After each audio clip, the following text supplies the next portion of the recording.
وَلِلَّهِ مَا فِي السَّمَاوَاتِ وَمَا فِي الْأَرْضِ وَلَقَدْ وَصَّيْنَا الَّذِينَ أُوتُوا الْكِتَابَ مِنْ قَبْلِكُمْ وَإِيَّاكُمْ أَنِ اتَّقُوا اللَّهَ وَإِنْ تَكْفُرُوا فَإِنَّ لِلَّهِ مَا فِي السَّمَاوَاتِ وَمَا فِي الْأَرْضِ وَكَانَ اللَّهُ غَنِيًّا حَمِيدًا. ആകാശങ്ങളിലും ഭൂമിയിലുമുള്ളതൊക്കെയും അല്ലാഹുവിന്റേത് മാത്രമാകുന്നു. നിങ്ങൾക്ക് മുമ്പ് വേദം നൽകപ്പെട്ടവരെ നാം ഉപദേശിച്ചിരുന്നു. ഇപ്പോൾ നിങ്ങളെയും ഉപദേശിക്കുന്നു. എന്തെന്നാൽ അല്ലാഹുവിനെ ഭയന്ന് പ്രവർത്തിക്കുവിൻ. പക്ഷേ നിങ്ങൾ വിശ്വസിക്കുന്നില്ലെങ്കിൽ വേണ്ട. ആകാശഭൂമികളിലുള്ള സകല വസ്തുക്കൾക്കും ഉടയവൻ അല്ലാഹു തന്നെയാകുന്നു. അവൻ പരാശ്രയമില്ലാത്തവനാണ്, സകല സ്തുതികൾക്കും അർഹനാണ്. وَلِلَّهِ مَا فِي السَّمَاوَاتِ وَمَا فِي الْأَرْضِ وَكَفَى بِاللَّهِ وَكِيلًا. അതെ, അല്ലാഹു തന്നെയാകുന്നു വാനഭുവനങ്ങളിലുള്ള സകല വസ്തുക്കളുടെയും ഉടമസ്ഥൻ. കാര്യങ്ങൾ കൈയാളുന്നതിന് അവൻ സ്വയം മതിയായവനുമാകുന്നു. إِن يَشَأْ يُذْهِبْكُمْ أَيُّهَا النَّاسُ وَيَأْتِ بِآخَرِينَ وَكَانَ اللَّهُ عَلَى ذَلِكَ قَدِيرًا. അവനിച്ഛിച്ചാൽ, ഓ ജനങ്ങളെ, നിങ്ങളെ നശിപ്പിച്ച് തൽസ്ഥാനത്ത് മറ്റൊരു ജനത്തെ നിയോഗിക്കും. അതിനവന് തികഞ്ഞ ശക്തിയുണ്ട്. من كان يريد ثواب الدنيا فعند الله ثواب الدنيا والآخرة وكان الله سميعا بصيرا. ആരെങ്കിലും ഭൗതികമായ പ്രതിഫലം മാത്രം തേടുന്നുവെങ്കിൽ അവർ അറിഞ്ഞിരിക്കട്ടെ, അല്ലാഹുവിങ്കൽ ഭൗതികമായ പ്രതിഫലവും പാരത്രികമായ പ്രതിഫലവുമുണ്ട്. അല്ലാഹു എല്ലാം കേൾക്കുന്നവനും എല്ലാം കാണുന്നവനുമല്ലോ. നിയമപരമായ നിർദ്ദേശങ്ങൾക്ക് ശേഷം വിശിഷ്യ മനുഷ്യൻ പലപ്പോഴും അനീതി ചെയ്തു പോവാറുള്ള സാമൂഹിക നാഗരിക വശങ്ങളുടെ പരിഷ്കരണങ്ങളെക്കുറിച്ച് ഊന്നിപ്പറഞ്ഞ ശേഷം ഹൃദയസ്പർശിയായ ഒരു ഉദ്ബോധനം നടത്തിയിരിക്കുന്നു. വിശുദ്ധ ഖുർആന്റെ സവിശേഷമായ ഒരു ശൈലിയാണിത്. ആ നിർദ്ദേശങ്ങൾ അംഗീകരിക്കാൻ മനസ്സിനെ സന്നദ്ധമാക്കുകയാണ് ഇതിന്റെ ഉദ്ദേശ്യം. സ്ത്രീകളോടും അനാഥകുട്ടികളോടും നീതിയും സൽപെരുമാറ്റവും കൈക്കൊള്ളണമെന്നാണല്ലോ മുകളിൽ പ്രസ്താവിച്ചത്. തുടർന്ന് സത്യവിശ്വാസികളെ ചില കാര്യങ്ങൾ ഓർമ്മപ്പെടുത്തേണ്ടത് ആവശ്യമായി തീർന്നു. 1. ആരുടെയും ഭാഗ്യനിർഭാഗ്യങ്ങളുടെ കടിഞ്ഞാൺ അവരുടെ കയ്യിലല്ല. അങ്ങനെയാണെന്ന ധാരണ ഒരിക്കലും നിങ്ങൾക്കുണ്ടാവരുത്. നിങ്ങൾ സഹായം നിഷേധിച്ചാൽ അയാൾക്ക് പിന്നെ ഒരു ഗതിയുമില്ല എന്ന് തെറ്റിദ്ധരിക്കേണ്ടതുമില്ല. നിങ്ങളുടെ എല്ലാം ഭാഗധേയം അല്ലാഹുവിന്റെ കയ്യിലാണ്. അവന് തന്റെ അടിമയെ സഹായിക്കാനുള്ള ഒരേയൊരു മാർഗം നിങ്ങളല്ല. ആകാശഭൂമികളുടെ ഉടമയായ അല്ലാഹുവിന്റെ പക്കൽ അസംഖ്യം മാർഗങ്ങളുണ്ട്. അവ ഉപയോഗപ്പെടുത്താനുള്ള ജ്ഞാനവും അവനുണ്ട്. 2. നിങ്ങളോടെന്ന പോലെ പൂർവപ്രവാചകന്മാരുടെ സമുദായങ്ങളോടും ദൈവഭക്തിയോടെ വർത്തിക്കാൻ സദാ നിർദ്ദേശിക്കപ്പെട്ടുകൊണ്ടിരുന്നു. ഈ നിർദ്ദേശം പിന്തുടരുന്നതുകൊണ്ട് നിങ്ങൾക്കാണ് നേട്ടം, അല്ലാഹുവിനല്ല. നിങ്ങൾ ദൈവത്തോട് ധിക്കാരം പ്രവർത്തിക്കുകയാണെങ്കിൽ അവന് ഒന്നും വരാൻ പോകുന്നില്ല. മുൻ സമുദായങ്ങൾ ധിക്കാരം പ്രവർത്തിച്ചതുകൊണ്ട് അവർക്കല്ലാതെ അല്ലാഹുവിനെന്ത് സംഭവിച്ചു? പ്രപഞ്ചകർത്താവിന് ഇപ്പോഴും മുമ്പും ആരോടും ഒരു പ്രത്യേക മമതയോ വിദ്വേഷമോ ഇല്ല. അവന്റെ ആജ്ഞ അനുസരിക്കാതെ തെറ്റായ വഴിയിൽ ചരിക്കുന്നവരെ തട്ടി നീക്കി തൽസ്ഥാനത്ത് മറ്റൊരു ജനതയെ അവൻ പ്രതിഷ്ഠിക്കും. അവർക്ക് മേന്മയും ഉന്നതിയും നൽകും. നിങ്ങൾ പോകുന്നതുകൊണ്ട് ദൈവിക സാമ്രാജ്യത്തിന്റെ പ്രഭാവത്തിന് ഒരു കോട്ടവും തട്ടാനില്ല. 3. അല്ലാഹുവിങ്കൽ ഐഹിക നേട്ടങ്ങളുണ്ട്, പാരത്രിക നേട്ടങ്ങളുണ്ട്, താൽക്കാലിക നേട്ടങ്ങളുണ്ട്, ശാശ്വത നേട്ടങ്ങളുണ്ട്. ഏതാണ് നിങ്ങൾക്ക് വേണ്ടതെന്ന് സ്വയം തീരുമാനിച്ചുകൊള്ളുക. അത് നിങ്ങളുടെ ഇച്ഛാശക്തിയെയും മനോദാർഢ്യത്തെയും വിശാല വീക്ഷണത്തെയും ആശ്രയിച്ചാണിരിക്കുന്നത്. ദുനിയാവിന്റെ അല്പനിമിഷത്തേക്കുള്ള നേട്ടങ്ങളിൽ ഭ്രമിക്കരുത്. അതിന്റെ പേരിൽ അനശ്വര നേട്ടങ്ങളെ ബലി കൊടുക്കുകയുമരുത്. അവസാനമായി, അല്ലാഹു എല്ലാം കേൾക്കുന്നവനും എല്ലാം കാണുന്നവനുമല്ലോ എന്നാവർത്തിച്ചിരിക്കുന്നു. പ്രജകളുടെ സ്ഥിതിഗതികളെക്കുറിച്ച് ബോധമില്ലാതെ പ്രവർത്തിക്കുകയും തന്റെ ദാനങ്ങളിൽ ഔചിത്യം ദീക്ഷിക്കാതിരിക്കുകയും ചെയ്യുന്ന ഒരു രാജാവിനെപ്പോലെ അന്ധനോ ബധിരനോ അല്ല അല്ലാഹു. തികഞ്ഞ ബോധത്തോടും സൂക്ഷ്മജ്ഞാനത്തോടുമാണ് അവൻ ഈ മഹാപ്രപഞ്ചത്തെ ഭരിച്ചുകൊണ്ടിരിക്കുന്നത്. ഓരോരുത്തരുടെയും മനോഗതി അവൻ അറിയുന്നു. അവരുടെ ചലനങ്ങളെ അവൻ കാണുന്നു. അവരുടെ ശബ്ദവീചികളെ അവൻ കേൾക്കുന്നു. നിങ്ങളിൽ ആർ ഏതു മാർഗത്തിൽ അധ്വാന പരിശ്രമങ്ങൾ വിനിയോഗിക്കുന്നുവെന്ന് അവന് നല്ലപോലെ അറിയാം. തന്റെ ആജ്ഞാനുവർത്തികളായ സജ്ജനങ്ങൾക്കു വേണ്ടി പ്രത്യേകം ഒരുക്കിവെച്ചിട്ടുള്ള അനുഗ്രഹങ്ങൾ ധിക്കാരമാവർത്തിക്കുന്ന ഒരാൾക്കും പ്രതീക്ഷിക്കാവതല്ല. يا أيها الذين آمنوا كونوا قوامين بالقسط شهداء لله ولو على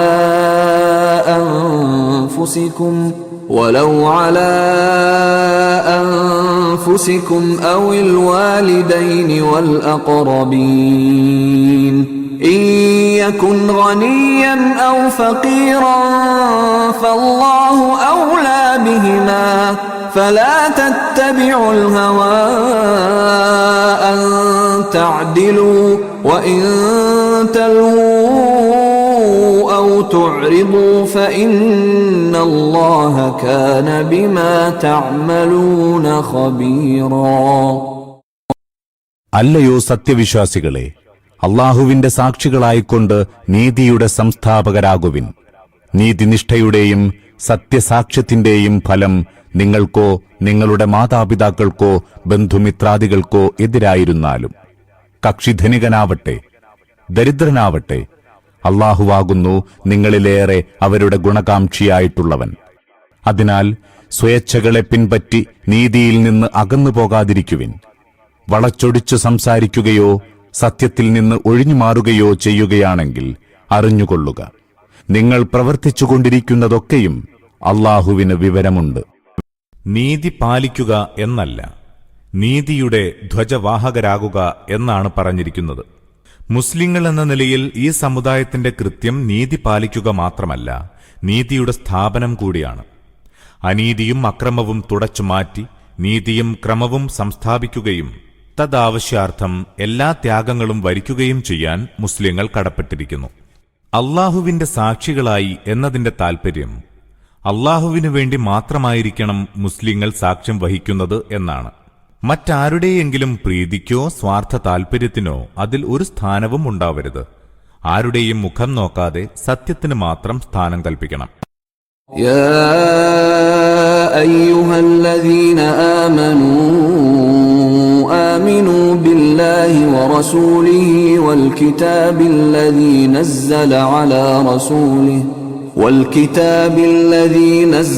على رسوله والكتاب الذي أنزل من قبل ومن يكفر بالله وملائكته وكتبه ورسله واليوم الآخر فقد ضل ضلالا بعيدا. അല്ലയോ വിശ്വസിച്ചവരെ, അള്ളാഹുവിലും അവന്റെ ദൂതനിലും ദൂതന് അവതരിപ്പിച്ച വേദത്തിലും അദ്ദേഹത്തിന് മുമ്പ് അവതരിപ്പിച്ചിട്ടുള്ള വേദങ്ങളിലും വിശ്വസിക്കുവിൻ. അള്ളാഹുവിനെയും അവന്റെ മലക്കുകളെയും വേദങ്ങളെയും ദൂതനെയും അന്ത്യനാളിനെയും നിഷേധിക്കുന്നവൻ ദുർമാർഗത്തിൽ വളരെ ദൂരം അകന്നുപോയിരിക്കുന്നു. വിശ്വസിച്ചവരോട് പിന്നെയും വിശ്വസിക്കാൻ പറയുന്നത് വിചിത്രമായി തോന്നാം. എന്നാൽ വിശ്വാസത്തിന് അഥവാ ഈമാനിന് രണ്ടർത്ഥമുണ്ട്. ഒരു കാര്യം തുറന്നു സമ്മതിക്കുകയും അതിൽ വിശ്വസിക്കാത്തവരിൽ നിന്ന് പിരിഞ്ഞ് വിശ്വസിച്ചവരോട് ചേരുകയും ചെയ്യുക, ഇതാണ് ഒരർത്ഥം. വിശ്വസിക്കുന്ന കാര്യം ഹൃദയംഗമമായി വിശ്വസിക്കുക, പൂർണ്ണ ഗൗരവത്തോടും നിഷ്കളങ്കതയോടും കൂടി വിശ്വസിക്കുക. ചിന്തയും നയവും ഇഷ്ടവും അഭിരുചിയും കർമ്മരീതിയും ശത്രുതയും മൈത്രിയും ദേഹധനത്യാഗങ്ങളുമെല്ലാം അതേ വിശ്വാസമനുസരിച്ച് രൂപപ്പെടുത്തുക, ഇതാണ് രണ്ടാമത്തെ അർത്ഥം. ഇവിടെ അള്ളാഹു സംബോധന ചെയ്തത് ആദ്യത്തെ അർത്ഥപ്രകാരം വിശ്വാസികളായിരിക്കുന്ന എല്ലാ മുസ്ലിങ്ങളെയുമാണ്. അവരോട് ആജ്ഞാപിച്ചതാകട്ടെ രണ്ടാമത്തെ അർത്ഥപ്രകാരമുള്ള യഥാർത്ഥ വിശ്വാസം ഉൾക്കൊള്ളാനും. നിഷേധിക്കുന്നതിന് മുണ്ട് രണ്ടർത്ഥം. ഒന്ന്, പരസ്യമായി നിഷേധിക്കുക. രണ്ട്, നാവുകൊണ്ട് സമ്മതിക്കുന്നുവെങ്കിലും മനസ്സുകൊണ്ടോ പ്രവൃത്തി കൊണ്ടോ നിഷേധിക്കുക. മറ്റൊരു വിധം പറഞ്ഞാൽ, താൻ അവകാശപ്പെടുന്ന വിശ്വാസം വാസ്തവത്തിൽ തനിക്കില്ലെന്ന് ജീവിതരീതി മുഖേന തെളിയിക്കുക. കുഫർ ഈ രണ്ടർത്ഥങ്ങളിലും ഇവിടെ പ്രയോഗിച്ചിരിക്കുന്നു. ഇതിൽ ഏതെങ്കിലും ഒരു നിഷേധനയം സ്വീകരിച്ചാൽ അതിന്റെ ഫലം സത്യമാർഗത്തിൽ നിന്ന് ബഹുദൂരമകന്ന് അസത്യമാർഗങ്ങളിൽ വഴിതെറ്റി പരാജയമടയുക മാത്രമായിരിക്കും. ഇന്നല്ലദീന ആമനൂ സുമ്മ കഫറൂ സുമ്മ ആമനൂ സുമ്മ കഫറൂ സുമ്മ ഇസ്ദാദൂ കുഫ്റൻ ലം യകുനില്ലാഹു ലിയഗ്ഫിറ ലഹും വലാ ലിയഹ്ദിയഹും സബീലാ. എന്നാൽ സത്യത്തിൽ വിശ്വസിക്കുകയും പിന്നെ നിഷേധിക്കുകയും പിന്നെയും വിശ്വസിക്കുകയും വീണ്ടും നിഷേധിക്കുകയും പിന്നെ നിഷേധത്തിൽ തന്നെ മുന്നോട്ട് നീങ്ങുകയും ചെയ്തവരുണ്ടല്ലോ, അവർക്ക് അല്ലാഹു ഒരിക്കലും മാപ്പ് കൊടുക്കുകയില്ല, നേർവഴി കാണിച്ചു കൊടുക്കുകയുമില്ല. ദീനിനെ ഒരു കളിപ്പാട്ടമാക്കുന്ന ചില ആളുകളുണ്ട്. മനസ്സിൽ ഒരു കമ്പം തോന്നുമ്പോൾ വിശ്വാസികളാവും, മറ്റൊരു കമ്പം തോന്നുമ്പോൾ അവിശ്വാസികളുമാവും. അല്ലെങ്കിൽ മുസ്ലിങ്ങളാകുന്നതുകൊണ്ട് കാര്യലാഭമുണ്ടെന്ന് കാണുമ്പോൾ വിശ്വാസികളുടെ കൂട്ടത്തിൽ ചേരും. വല്ല ദോഷവും ബാധിക്കാൻ പോകുന്നതായി തോന്നിയാൽ അവിശ്വാസികളുടെ കൂട്ടത്തിലേക്ക് തന്നെ മടങ്ങുകയും ചെയ്യും. ഇക്കൂട്ടരുടെ ദൈവം യഥാർത്ഥത്തിൽ സ്വന്തം താൽപര്യമാണ്. ഇത്തരക്കാർക്ക് അല്ലാഹു മാപ്പ് നൽകുന്നതല്ല, നേർവഴി കാട്ടുന്നതുമല്ല. പിന്നെ നിഷേധത്തിൽ തന്നെ മുന്നോട്ട് നീങ്ങി എന്നതിന്റെ അർത്ഥമിതാണ്. അവർ നിഷേധനയം സ്വയം സ്വീകരിക്കുക മാത്രമല്ല, മറ്റുള്ളവരെ നിഷേധികളാക്കാൻ ശ്രമിക്കുകയും ചെയ്യുന്നു. എന്നാൽ ഇസ്ലാമിനെതിരിൽ ഗൂഢാലോചനകളും പരസ്യമായ ധിക്കാരങ്ങളും നടത്തുന്നു. അവിശ്വാസത്തിന്റെ മുദ്രാവാക്യമുയർത്താനും ഇസ്ലാമിന്റെ പതാക താഴ്ത്തിക്കെട്ടാനുമായി എല്ലാ കഴിവുകളും വിനിയോഗിക്കുന്നു. ഇത് നിഷേധത്തിലുള്ള പുരോഗതിയും ഒരു കുറ്റത്തെ തുടർന്ന് നിരന്തരം കുറ്റങ്ങൾ വർദ്ധിപ്പിച്ചുകൊണ്ടിരിക്കലുമാകുന്നു.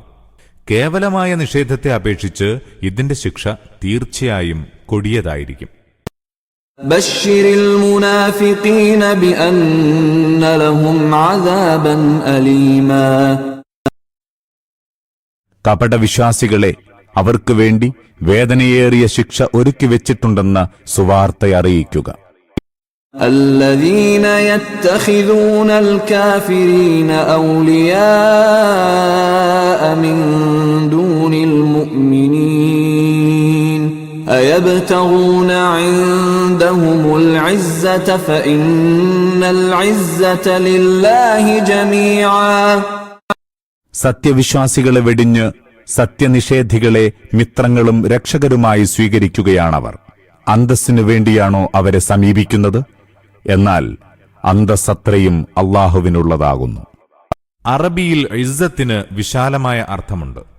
അന്തസ്, പ്രതാപം, യശസ് എന്നൊക്കെ സാധാരണ തർജ്ജമ കൊടുക്കാറുണ്ടെങ്കിലും അതൊന്നും പൂർണാർത്ഥം ഉൾക്കൊള്ളുന്നില്ല. മറ്റാർക്കും ഇടിച്ചു താഴ്ത്താനാവാത്ത വിധം ഉന്നതവും സുരക്ഷിതവുമായ നിലപാടാണത്. മറ്റൊരു വിധം പറഞ്ഞാൽ അവമതിക്കാനാവാത്ത മഹത്വത്തിനാണ് ഇസ്സത്ത് എന്ന് പറയുന്നത്. وَقَدْ نَزَّلَ عَلَيْكُمْ فِي الْكِتَابِ أَنْ إِذَا سَمِعْتُمْ آيَاتِ اللَّهِ يُكْفَرُ بِهَا وَيُسْتَهْزَأُ بِهَا فلا تقعدوا معهم حتى يخوضوا في حديث غيره إنكم إذا مثلهم إن الله جامع المنافقين والكافرين في جهنم جميعا. ദൈവിക സൂക്തങ്ങൾ നിഷേധിക്കപ്പെടുന്നതും പരിഹസിക്കപ്പെടുന്നതും കേട്ടാൽ അവർ മറ്റു വർത്തമാനങ്ങളിൽ ഏർപ്പെടുന്നതുവരെ നിങ്ങൾ അവരോടൊപ്പം ഇരിക്കരുതെന്ന് അല്ലാഹു ഈ വേദത്തിലൂടെ നേരത്തെ നിങ്ങളോട് കൽപ്പിച്ചിട്ടുള്ളതാണല്ലോ. അവിധം ചെയ്യുകയാണെങ്കിൽ നിങ്ങളും അവരെപ്പോലെയാകുന്നു. അല്ലാഹു കപടവിശ്വാസികളെയും സത്യനിഷേധികളെയും നരകത്തിൽ സമ്മേളിപ്പിക്കുന്നവനാണെന്ന് ഉറപ്പിച്ചുകൊള്ളുക. ഒരാൾ മുസ്ലിമെന്ന് അവകാശപ്പെടുക, അതോടൊപ്പം ദൈവിക വചനങ്ങളെയും ചിഹ്നങ്ങളെയും അവമതിക്കുകയും അല്ലാഹുവേയും റസൂലിനെയും അപഹസിക്കുകയും ചെയ്യുന്നവരുടെ കൂട്ടത്തിലിരുന്ന് അവരുടെ സംസാരം ശാന്ത മനസ്സോടെ കേൾക്കുക. ഇത്തരക്കാരും നിഷേധികളും തമ്മിൽ വാസ്തവത്തിൽ അന്തരമൊന്നുമില്ല. വലില്ലാഹി മാ ഫിസ് സമാവാതി വമാ